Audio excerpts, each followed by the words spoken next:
Buenas noches, Dios les bendiga, Dios les guarde de una manera muy especial.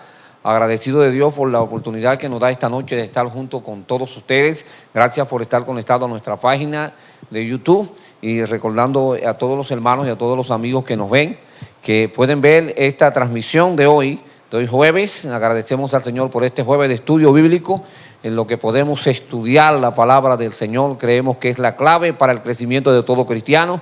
Puede vernos al final, diferido a través de nuestro canal de YouTube, la Iglesia Ministerios HD Elohim Los Ríos. Ese es nuestro canal de YouTube. Tú puedes ir a este canal y suscribirte, por favor, y vas a encontrar todo este material, aún el material de esta noche diferido en el canal. Así que estamos para servirte. De verdad nos gozamos de tener esta tan linda oportunidad de compartir en esta noche. Bendecimos a todos los hermanos, aquellos que están conectados y aquellos que se irán conectando durante el transcurso de este interesante estudio.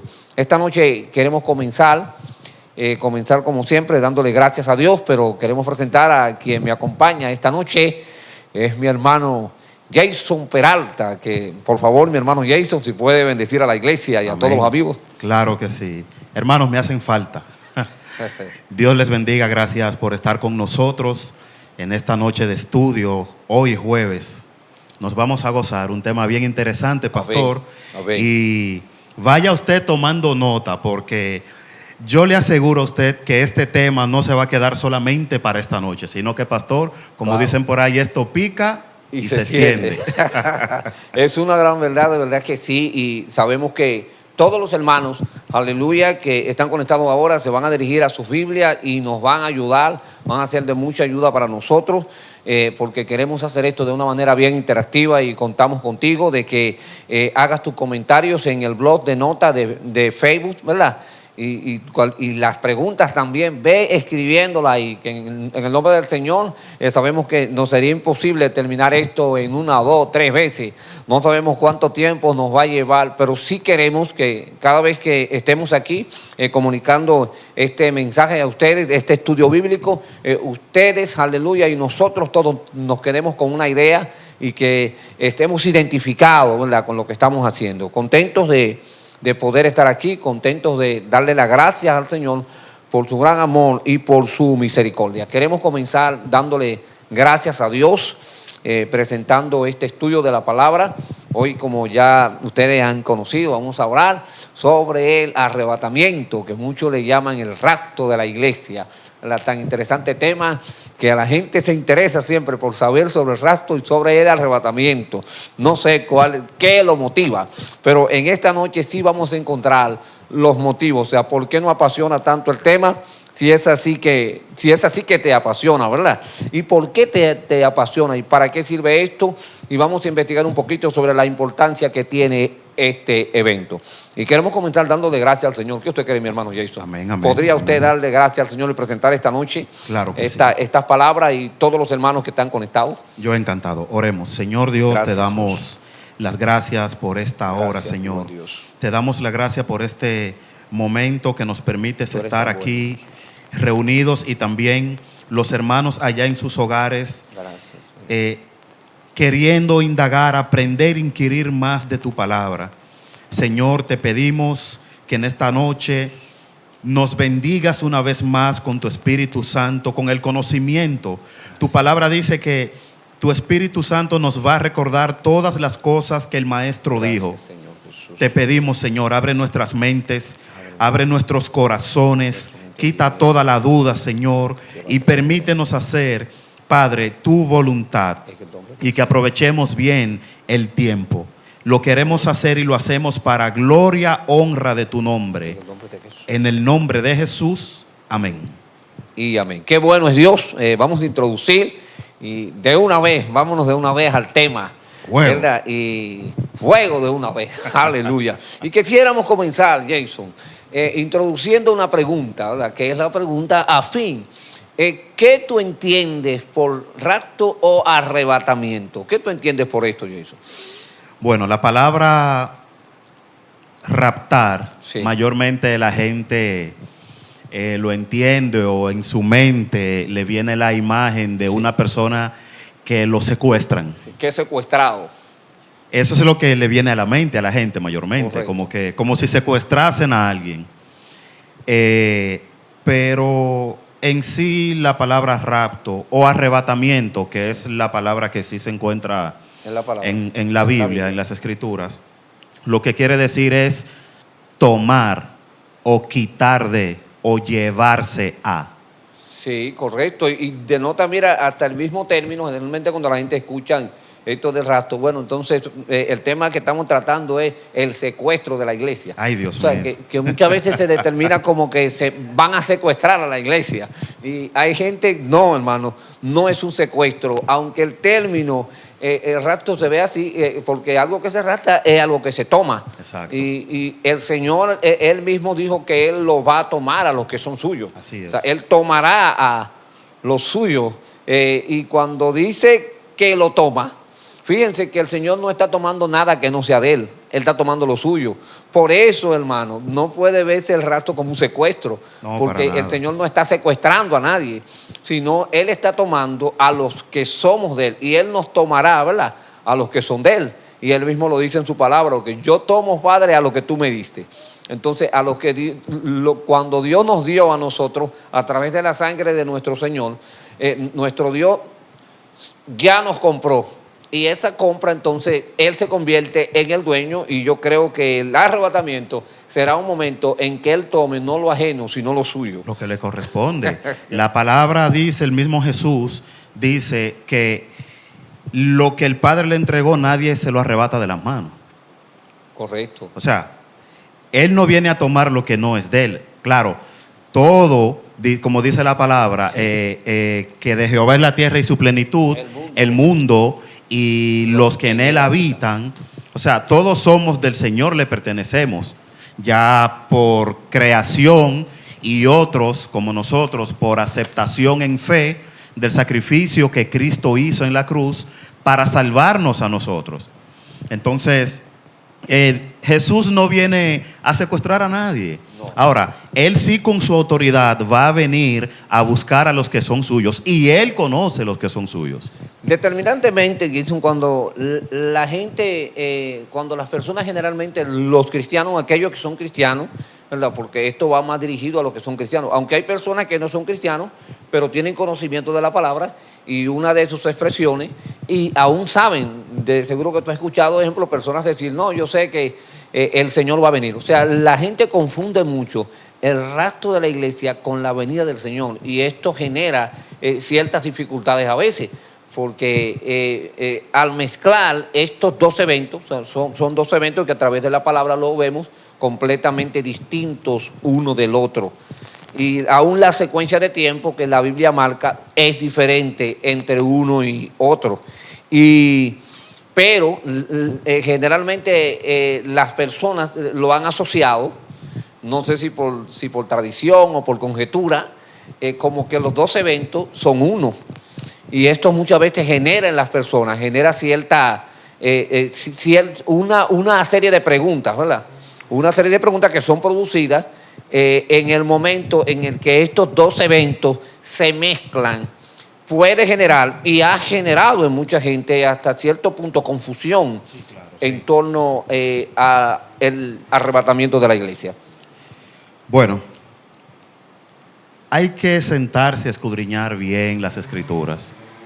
Eso está bien claro en la palabra. Lo que sucede y lo que está sucediendo últimamente, pastor, es que con todo lo que está pasando de la pandemia y todo esto, la gente está tomando esto como señal. Sí.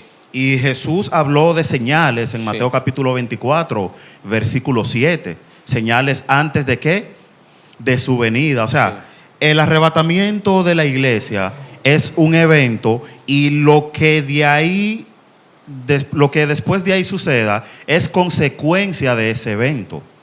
Pero nosotros en esta noche nos vamos a centrar, por un tema de tiempo, en el rapto o arrebatamiento. Correcto. Y fíjate qué bueno que mencionaste el libro de Mateo capítulo 24, porque este capítulo 24 es un capítulo donde cuando comienza, el mismo capítulo comienza a dar una serie de señales, ¿verdad?, de hacia dónde va, aún en este capítulo hay versículos bíblicos que hacen referencia al arrebatamiento de la iglesia, pero este capítulo 24, no sé los que se han detenido a leerlo, los hermanos que ya lo han leído posteriormente, cuando usted lo lee, o sea, cuando uno lee este capítulo desde su inicio, el capítulo 24 genera 3 preguntas, que son las mismas 3 preguntas que hasta el día de hoy se hacen todos los evangélicos y aún aquellos que no son evangélicos.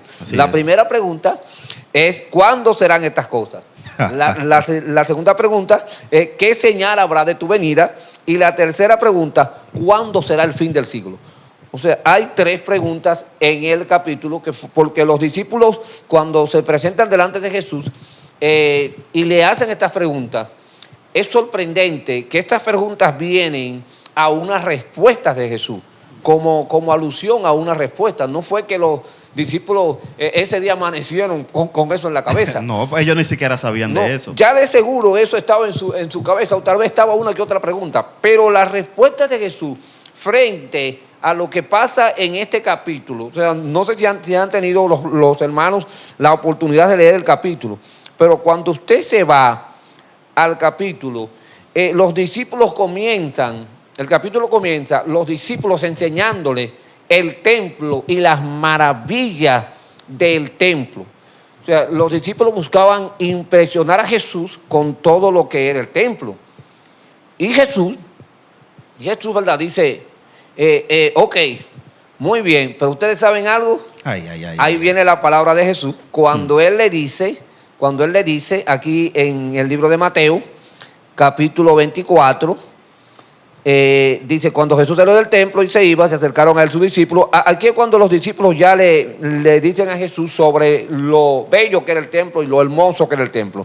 Y la respuesta de Jesús está en el versículo 2, cuando él le responde y le dice: ve esto, de cierto os digo que no quedará piedra sobre piedra que no sea removida. O sea, la respuesta de Jesús le chocó a ellos, porque tal vez ellos esperaban que Jesús dijera: qué bonito, qué lindo está el templo. No había una cosa que los judíos admiraran más, y todavía lo admiran, que su templo.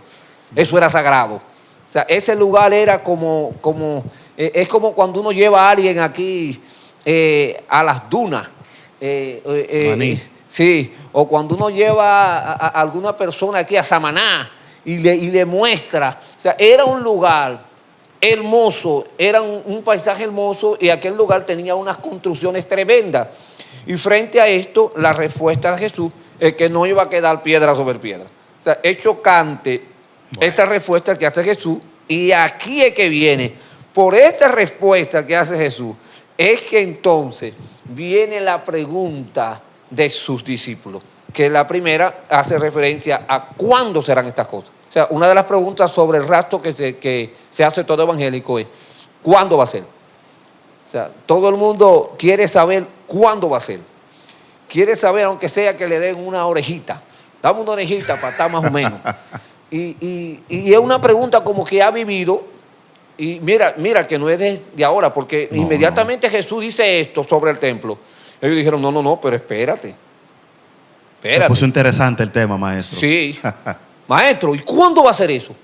¿Cuándo será esto? O sea, Jesús inmediatamente le dice a sus discípulos lo que va a ocurrir con el templo. Y mira, fue una profecía que, si tú te notas, esa fue una de las profecías que se cumplió. En el año 70, después de Cristo, los judíos, ¿verdad?, se sublevaron contra el imperio romano, y ahí vino una matanza terrible y destruyeron el templo. O sea, se cumplió lo que ya Jesús había dicho, y fue desolado Israel. Prácticamente se repartió a todo el mundo por todas partes y se armó un lío. Y lo que Jesús ya había dicho, posteriormente a sus discípulos, le dio una respuesta, ¿verdad?, a esa profecía. Hubo una respuesta para esa profecía. Y la segunda pregunta que aparece: ¿qué señales habrá de tu venida? Jesús también le da una respuesta. Y Jesús le dice: mirad que nadie os engañe, porque que nadie os engañe. Y Jesús comienza diciéndole a ellos, ¿verdad?, que no deje que nadie te engañe, porque esa pregunta... Pastor, ¿por qué? Sí, bueno, ¿por qué nadie te engaña? Porque es que inmediatamente la gente cae en ese deseo de conocer los eventos futuros. O sea, se vuelve en su vida como un deseo, a veces con unos impulsos, ¿verdad?, que nos llevan a aceptar las cosas hasta sin haberle estudiado. O sea, solo porque yo quiero una respuesta. No importa cómo sea la respuesta. Yo lo que quiero es que me respondan. El que satisfaga, el primero que aparezca, que pueda satisfacer exactamente mis interrogantes, mi deseo, pues a ese yo lo sigo. Mi deseo de conocer, y es algo que ha vivido los seres humanos desde siempre, y no es que se ha desaparecido, todavía sigue tan latente, ¿verdad?, como nunca. Entonces, por eso Jesús le dice, mire, lo primero que ustedes tienen que tener en cuenta es, y fíjate que Jesús está hablando a sus discípulos ahí, en ese momento, a ellos es que le está diciendo. Sí. Tengan en cuenta que no lo vayan a engañar.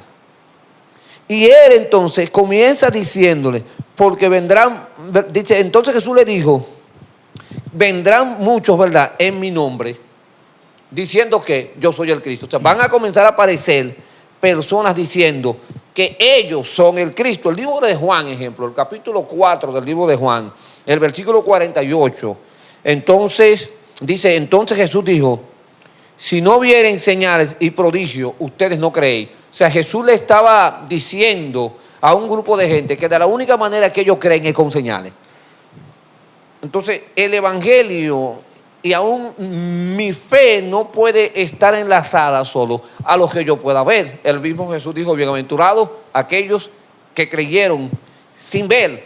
Entonces, a la hora de yo enfocar este tema del rapto de la iglesia, ¿cómo yo lo hago? ¿En busca de obra o de verdad yo quiero fundamentar mi fe, lo que yo he creído? Jesús estaba, cuando le dice a ellos que miren, que nadie los engañe, que ustedes no vayan a ser engañados, Jesús le está diciendo a los discípulos que ellos tenían que cuidar sus emociones.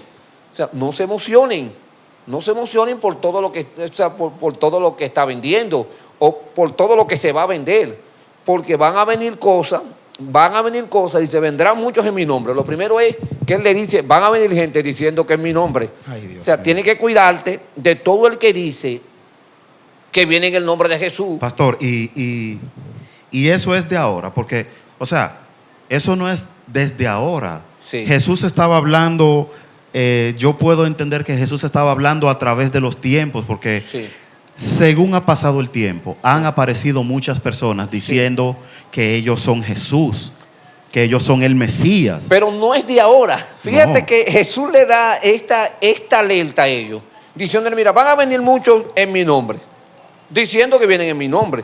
O sea, pero habría que entender ahí, si es alguien que dice que viene en el nombre de Cristo o de verdad él viene en el nombre de Cristo. No es que dice. Y luego dice, vendrán muchos diciendo, los que dicen que vienen en mi nombre van a venir diciendo que yo soy el Cristo.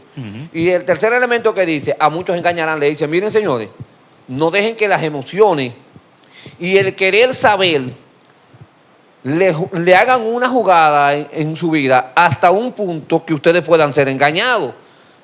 Lo primero que tenemos que considerar es la pregunta sobre las señales que estoy esperando. Porque cuando yo me concentro en las señales y dejo de pensar y dejo de actuar en base no a las señales, sino en base al Señor de las señales. Porque a veces yo no sé a quién es que estoy siguiendo, si es a las señales o es al Señor de las señales. Y Jesús varias veces lo dijo, ustedes andan detrás de mí, dame por las señales, pero su corazón está lejos de mí. De eso se trata. Entonces, cuando yo veo el rastro de la iglesia, ¿detrás de qué estoy?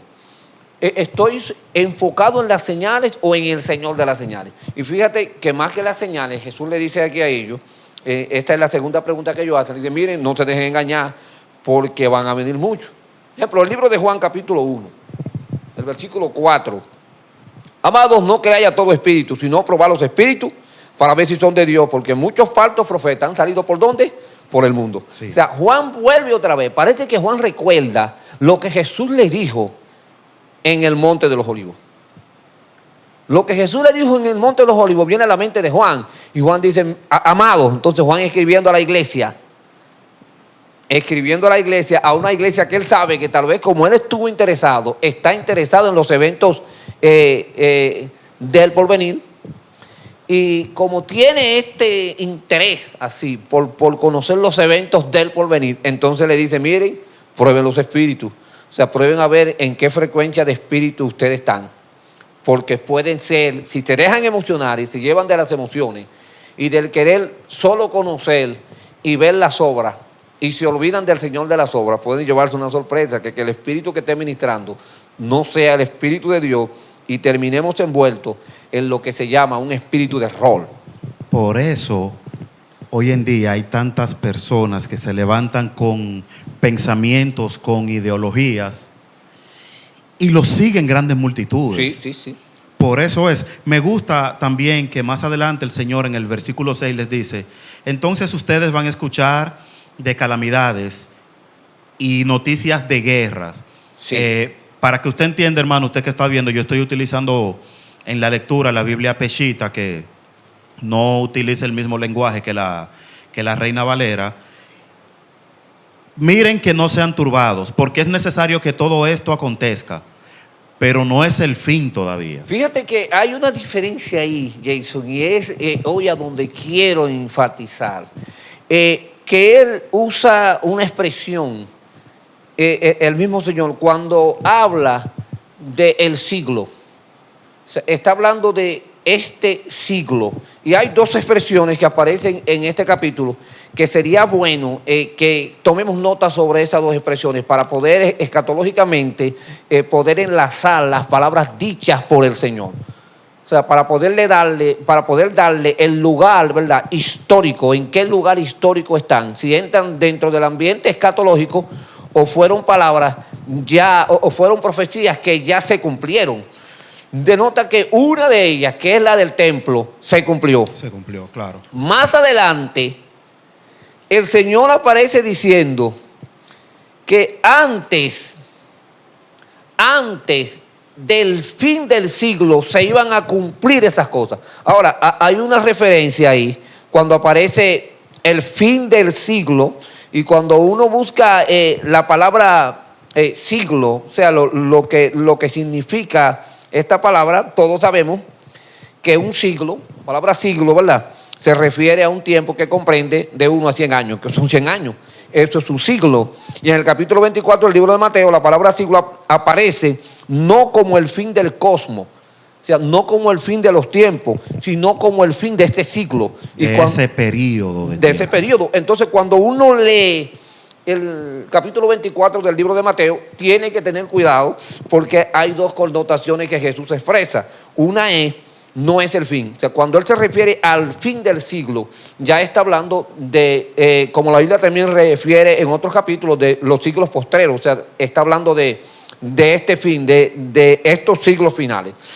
Pero en ese momento también Jesús habla del siglo, porque cuando leemos al inicio el libro de Mateo, el capítulo 24, los discípulos, no sé ahí si pueden ir, hasta los hermanos nos pueden ayudar, yendo en sus Biblias al capítulo 24, el versículo, creo que el versículo 2, el versículo 2, sí. A ver, no es el versículo 2. Cuando Jesús expone y dice que no pasará este siglo. Ahí búsquelo por favor, mi hermano, en el capítulo 24. Capítulo 24 del libro de Mateo. El versículo 3. Ahí por favor, si lo tiene en tu Biblia, vea el versículo 3 del libro de Mateo.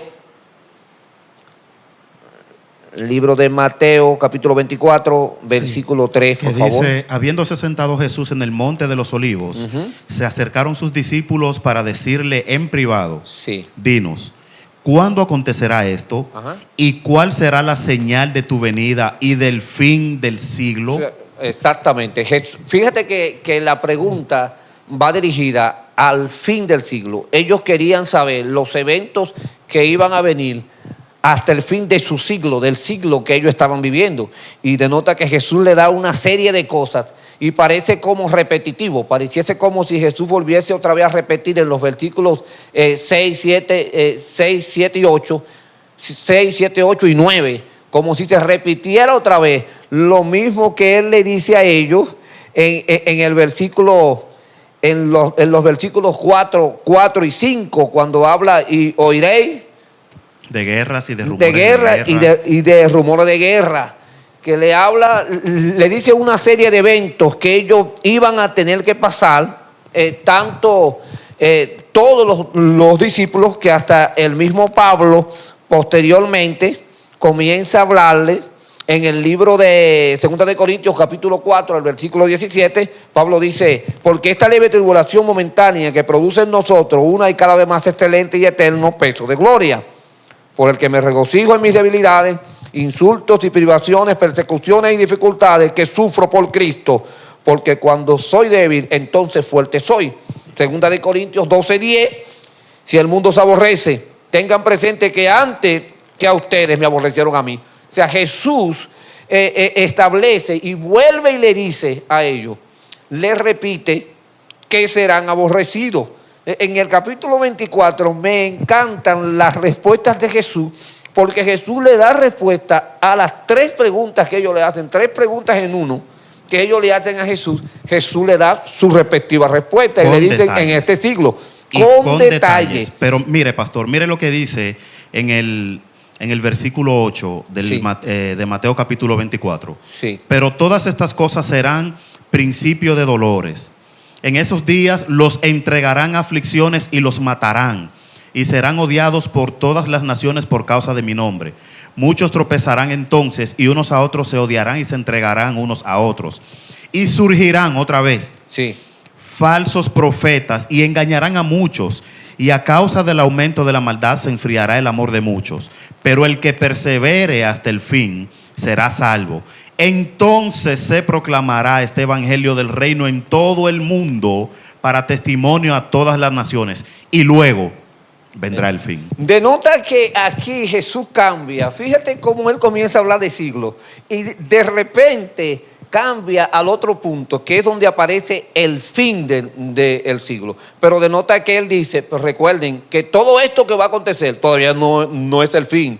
Diciéndole a ellos, no es el fin no es el fin de los siglos, o sea, no es el fin del mundo, sino es el fin de su siglo. Exacto. Por eso Él denota aquí y comienza a decir, entonces luego cuando comienza a hablar del fin de los siglos ya, comienza a hablar, dice, porque se levantará nación contra nación, hablando de otro tiempo, reino contra reino, y comienza a hablar de terremotos, y comienza a hablar en diferentes lugares, o sea, todo lo que va a ocurrir, porque Él lo denota como que va a ocurrir. En la primera parte, Él habla a sus discípulos y enseña a sus discípulos, diciéndole que esto le va a ocurrir a ellos en el siglo en el que ellos viven.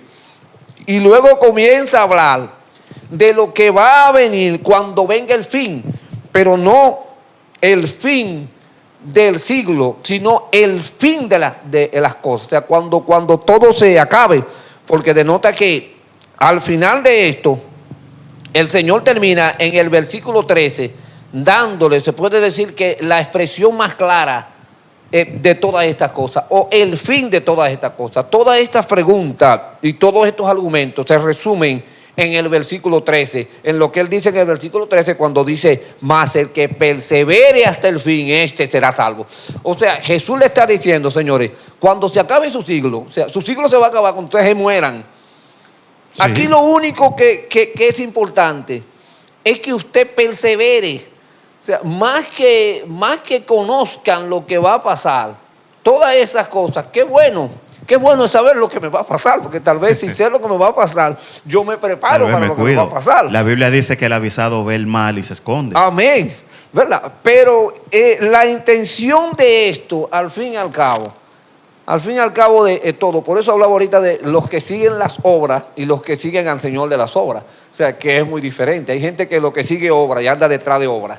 Y hay otros que andan detrás del Señor de las obras. Porque al fin y al cabo no son las obras que me van a salvar, es el Señor de las obras. Señor de las obras. Y Él le dice por eso, más el que persevere hasta el fin, este será salvo.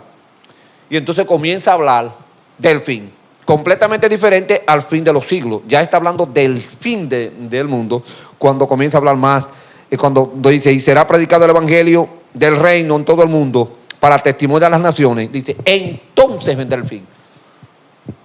Él establece el momento en el que llegará el fin. Ahora, pastor, nosotros hemos hablado del fin. Sí. Y tomamos esto, como usted dijo, de manera introductoria. Claro Mire el tiempo que nos ha tomado. Sí. Vamos a conversar un poco acerca de los versículos tan discutidos. Sí, antes del fin, claro. Exacto. Que van directamente al arrebatamiento de la iglesia. Correcto. Por ejemplo, el libro, la primera carta o epístola que Pablo escribió a la iglesia en Tesalónica, capítulo 4, Sí.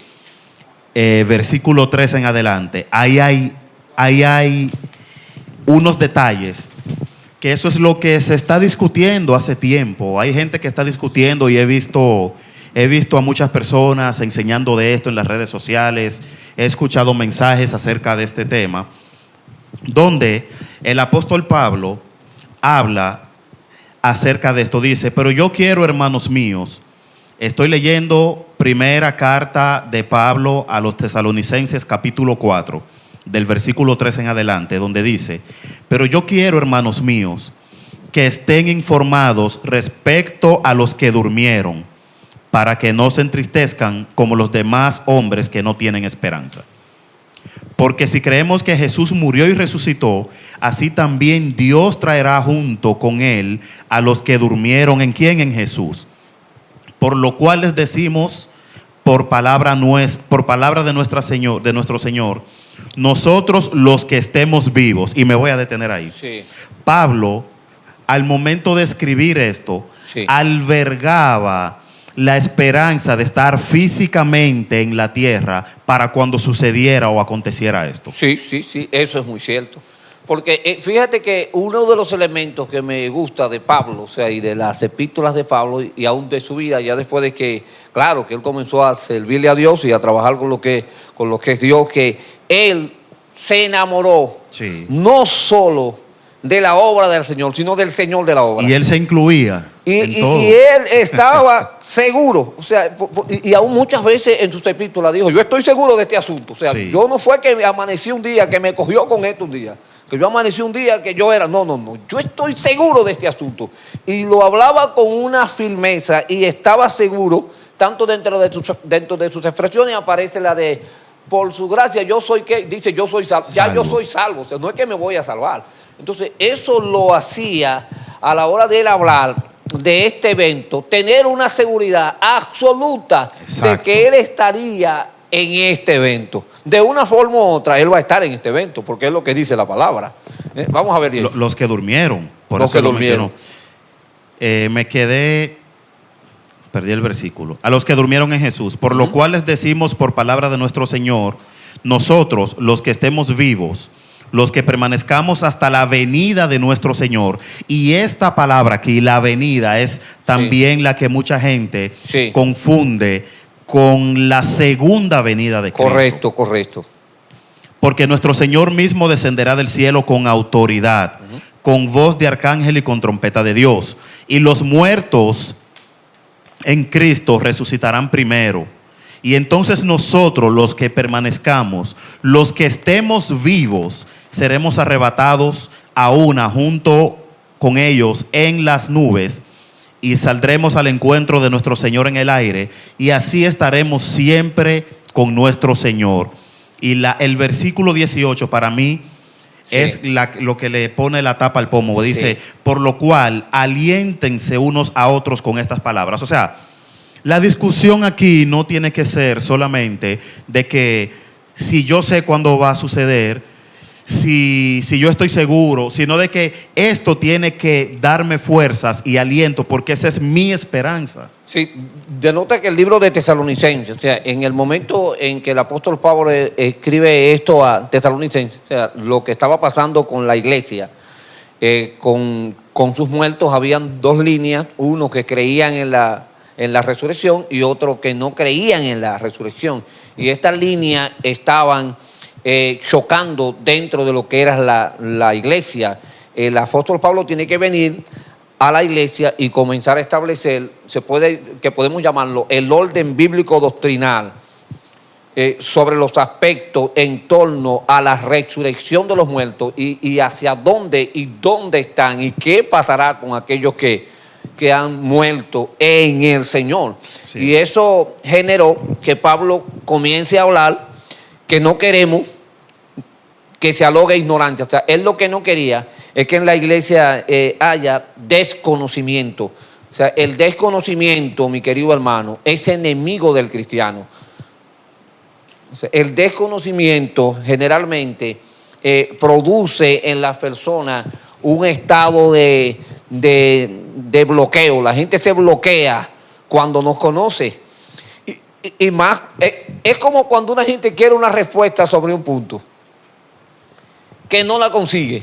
Y que dice, pero ¿y qué pasó con esto? ¿Y qué pasó con aquello? Entonces, a la hora de leer, no podemos de ninguna manera ser tan alegres, o sea, a la hora de leer, para establecer doctrinas bíblicas establecidas con conjetura. O sea, ni siquiera con bases bíblicas, sino con conjetura de yo creo. Porque mira cómo Pablo comienza diciendo, yo no quiero que ignoréis acerca de los que duermen.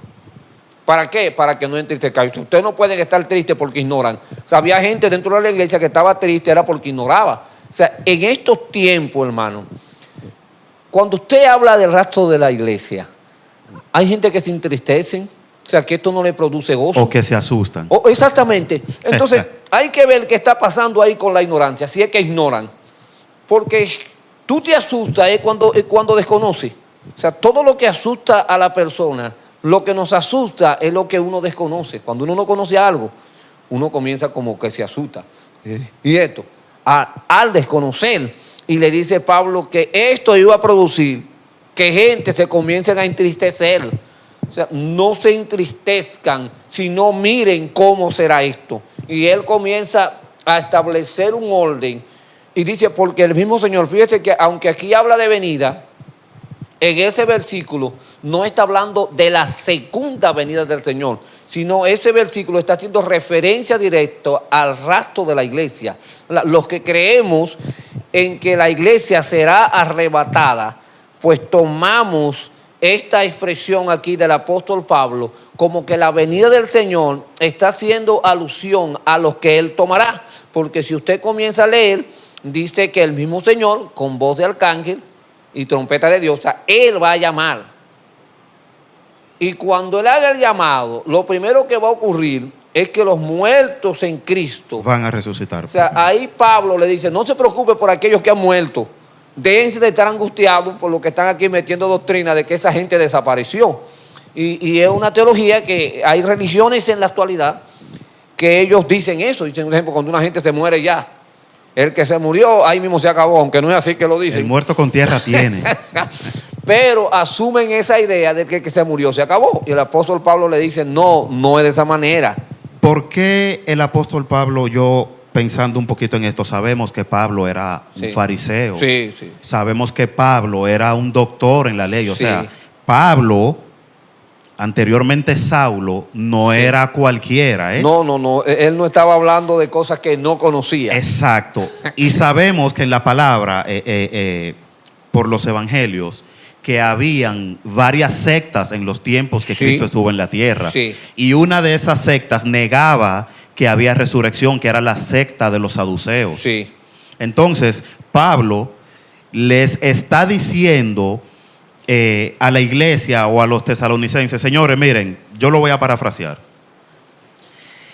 No es lo que están diciendo los saduceos o lo que la doctrina de los saduceos ha enseñado. Sí. Sino que los muertos que creyeron y que murieron en nuestro Señor Jesucristo en esa fe, ellos van a resucitar. O sea, Pablo les está dando una esperanza, porque imagínense que Dios libre, parta un familiar mío. Yo sé que yo tengo mi salvación, Sí. pero que yo ahora, al perder un familiar, pastor, yo esté con la duda y va a resucitar, va a ser levantado. O sea, Sí. no. Si yo sé y estoy claro de que esa persona murió en el Señor. Sí, como lo dice aquí, como lo dice, no sé si has leído el versículo 14, porque si creemos que Jesús murió y resucitó, tras Dios con Jesús, traerá Dios con Jesús a los que durmieron en el Señor. En el Señor. O sea, diciendo a los que vivieron como Cristo, pues esos se van a levantar. Entonces se entiende bien claro que los que serán levantados son aquellos que tengan una vida como Cristo. Entonces mi interés principal no debería de ser cuándo va a suceder el rapto, sino si yo estoy preparado para el evento. Yo esté preparado. Yo creo que la gente se ha preocupado más por la fecha y por si es antes o después que por prepararme. Y si tú te das cuenta, cada vez que Jesús hablaba sobre este tema, y todos los que hablaron sobre este tema, su llamado de atención iba dirigido no a cuándo iba a acontecer, ni siquiera de la manera que iba a acontecer. Aún Pablo da tantos detalles aquí en el libro de Tesalónica, pero él se concentra más en si tú estás o no preparado. Fíjate que el centro era si tú estás o no preparado. Generalmente la gente no le interesa muchas veces discutir el tema si estoy preparado o no. La gente se va más a discutir si es después o antes.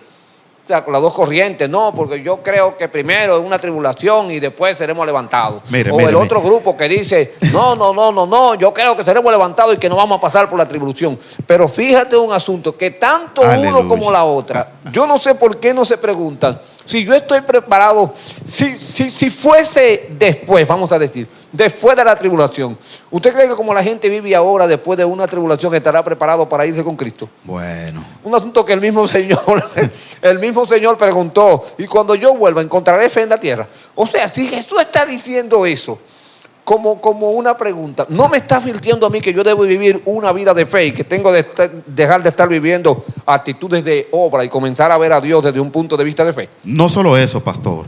Si los días, dice la palabra, no fuesen acortados, Sí. Nadie sería salvo. Dice. ¿Usted me entiende?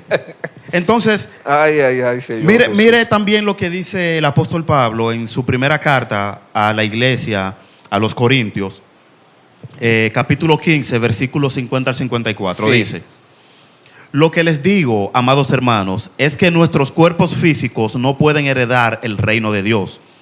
Estos cuerpos que mueren no pueden heredar lo que durará para siempre. Pero permítanme revelarles un secreto maravilloso. No todos moriremos, pero todos seremos transformados. Oiga, sucederá en un instante, en un abrir y cerrar de ojos, cuando se toque la trompeta final. Pues cuando suene la trompeta, los que hayan muertos, otra vez viene y lo dice aquí, resucitarán para vivir por siempre. Y vuelve y dice: y nosotros, los que estemos vivos, también seremos transformados, pues nuestros cuerpos mortales tienen que ser transformados en cuerpos que nunca morirán.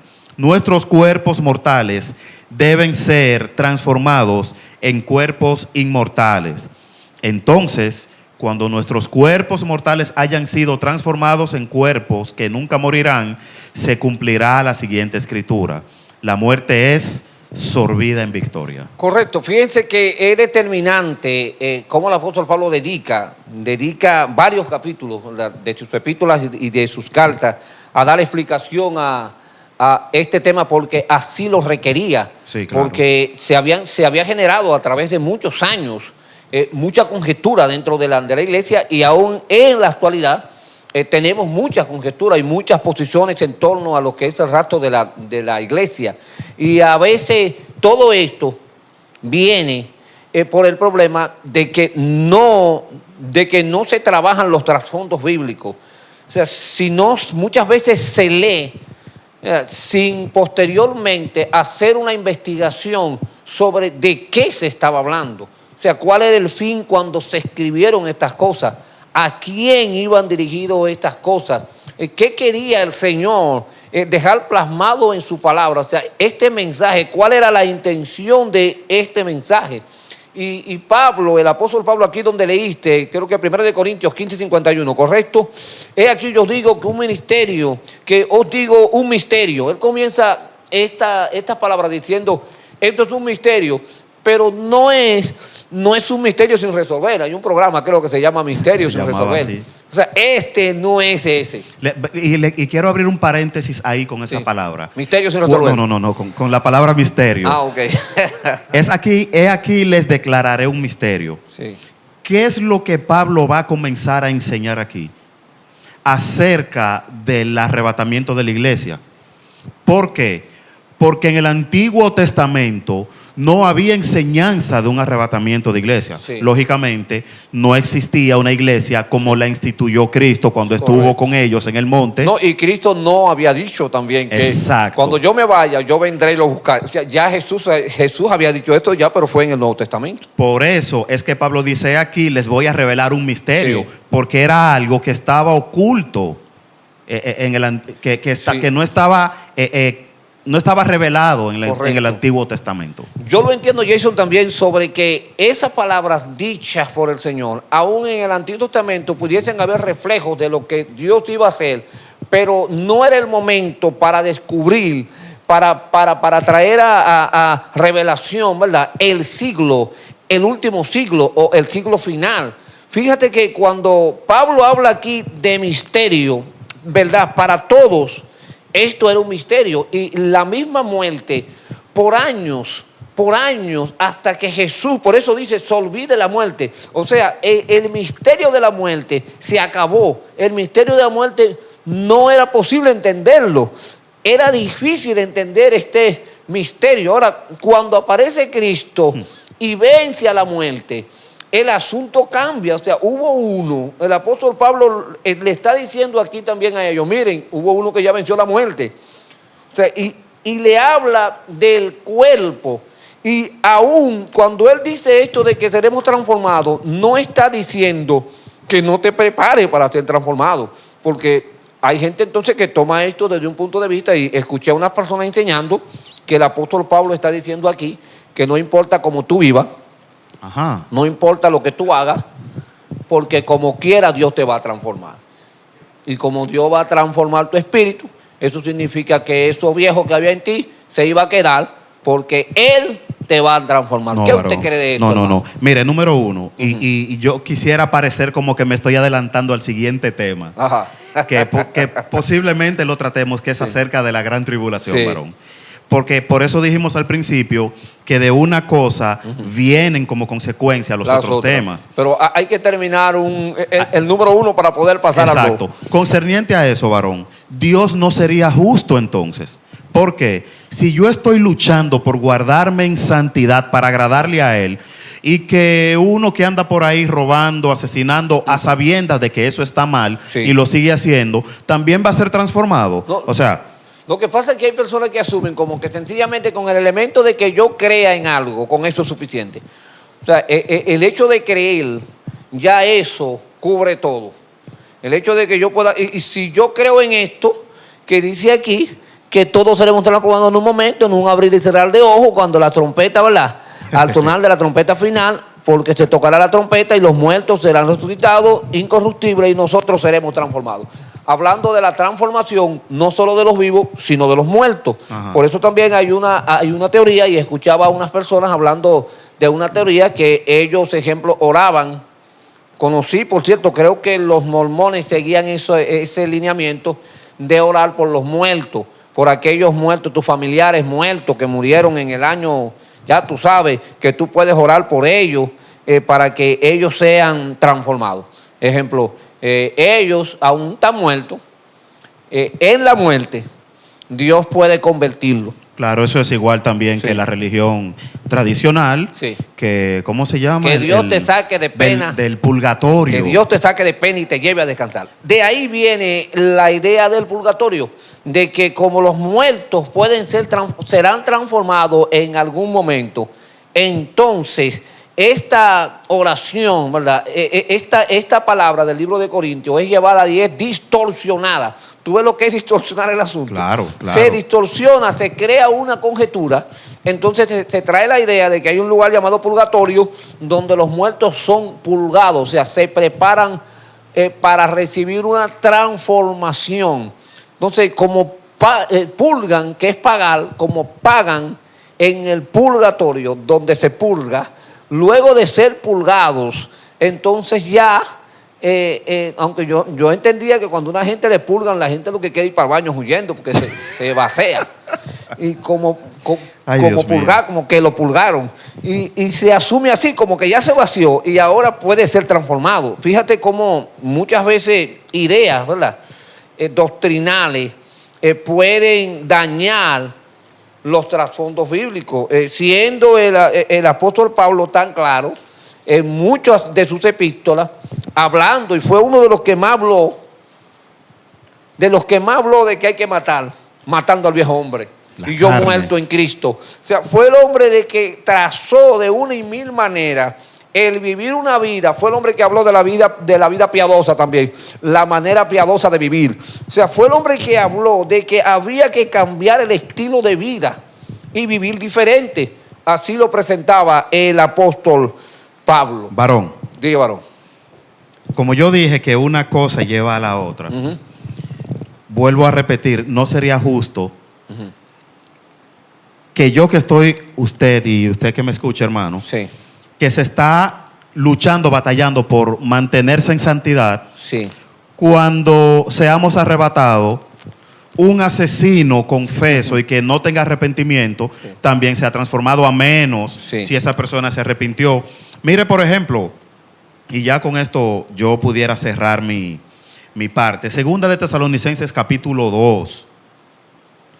Y anótelo, segunda de Tesalonicenses capítulo 2, habla claro, dice, pero le suplicamos, hermanos míos, acerca de la venida de nuestro Señor Jesucristo y respecto a nuestra reunión con Él, que no sean sacudidos fácilmente en sus pensamientos, ni se alarmen por palabra ni por espíritu, ni carta, como si fuese enviada por nosotros. Voy a saltar rápidamente al versículo 7, dice, porque el misterio de iniquidad ya empezó a trabajar, solo que ciertamente hay algo que la detiene, que lo detiene. ¿Qué es lo que está diciendo el apóstol Pablo aquí? No sería justo, varón, no sería justo, entiendo yo, que si yo me he guardado en santidad, cuando la trompeta suene, entonces yo tenga que quedarme aquí a soportar al hombre de iniquidad. No sé si usted me entiende. Amén. No sería justo. Eso está más que claro. Apocalipsis 3:10. Con esto también queremos en esta noche, por lo menos por esta noche, detenernos aquí en esta introducción que hemos dado al rato. Esto es una introducción Sí, al arrebatamiento de la realmente. iglesia. No crea usted, hermano, que esto es simplemente una introducción en la que recordamos a todos los hermanos que están conectados que por favor escriba sus preguntas. ¿Usted tiene preguntas? Escríbala ahí en el blog. ¿Usted sabe por qué? Porque cuando nosotros volvamos la semana que viene, vamos a venir, ¿usted sabe con qué? Con sus preguntas, respondiendo sus preguntas. Pero quiero concluir con esto. Apocalipsis 3:10. Porque has guardado la palabra de mi perseverancia y yo también te guardaré de la hora de la prueba. Hora, lo que ha de venir. La hora de prueba que ha de venir sobre todo el mundo para poner a prueba a todos los habitantes de la tierra. O sea, hay una hora de prueba que va a venir sobre la tierra. Pero usted sabe algo, nuestro Dios dice que Él nos ha guardado. Y es lindo cuando Él nos dice que debemos de vivir una vida, hermano, de acuerdo a. Porque yo no entiendo cómo es que la gente quiere ser arrebatado, quiere ser transformado, pero no se prepara para ser transformado. Porque la gente se prepara cuando cuando se va a hacer una operación, cuando la gente se prepara para todo. Para todo. Uno se prepara para todo. Entonces, esta noche, mis queridos hermanos, yo quiero que en su corazón quede una palabra. Es que si nosotros nos preparamos para todo, entonces usted y yo tenemos que prepararnos. ¿Usted sabe para qué? Para cuando seamos levantados. Porque el hecho de, la Biblia dice que puede ser en cualquier momento. En cualquier momento. O sea, dice en cualquier momento. No es que me prepare. Mire, ni siquiera yo creo que uno debe de prepararse. Yo creo que Hay eso que está estar mal. preparado Hay ya. que estar preparado, es que es diferente. Al final, pastor, Sí.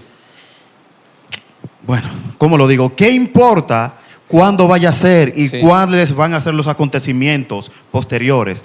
Lo que importa es que usted y yo estemos listos. Amén. ¿De qué nos vale? ¿De qué nos vale que me den aquello, que me den esto? Si al momento que me lo están dando no me sirve para nada porque yo no estoy preparado. O sea, ¿de qué manera yo puedo recibir que vengan aquí y me traigan a mí, que me traigan un aparato de estos médicos, que sea para hacer cirugías especiales? Ese aparato costó un dineral, mire, se lo vamos a dar a usted. ¿Para qué me van a dar esto si en mi vida yo he visto esto? Entonces, hermano, ¿de qué nos puede servir a nosotros el conocer y saber toda la escatología del mundo y tener todos los conocimientos de antes que después y conocer todo esto? Si al fin y al cabo nos quedamos. Entonces, ¿de qué me vale tener todo el conocimiento del mundo y conocer de escatología, conocer primera, segunda venida y no estar preparado para su venida? ¿De qué me vale yo poder alcanzar que me den las mejores máquinas, las mejores cosas y que yo no sepa usarlas? O que yo no, peor, que yo no esté preparado. Yo creo que la palabra que clave en esta noche de todas las que hemos dicho es estar preparado para que cuando llegue este momento, entonces el Señor, como dice su palabra, me encuentre haciendo así. Así mismo, pastor. Yo, en lo personal, prefiero ignorar todo ese conocimiento, pero ser transformado cuando la iglesia sea arrebatada, ¿verdad? Amén. No raptada, arrebatada, Sí, para no herir los sentimientos Sí. de otras personas. Arrebatada. Arrebatada. Sí. Entonces, lo mejor es que usted y yo estemos preparados para cuando eso acontezca. Hermano, a usted no se lo van a robar. Acuérdese que no es un...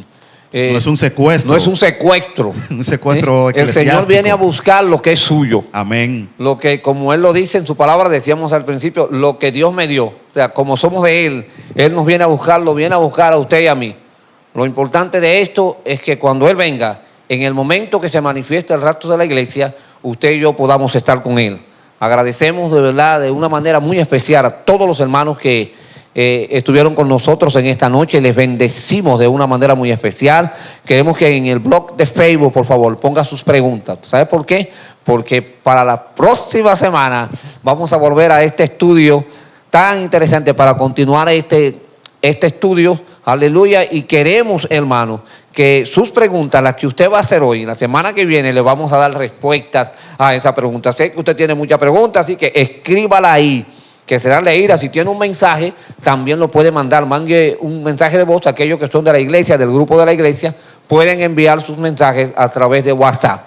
Y recuerden que pueden vernos también diferido a través de nuestro canal de YouTube, Iglesia Ministerios HD Elohim Los Ríos. Ahí nos ven diferido. También todos los anteriores temas, ¿verdad?, que hemos estado teniendo, también usted puede verlo en esa plataforma. Jason, despídete, que ya sí nos vamos.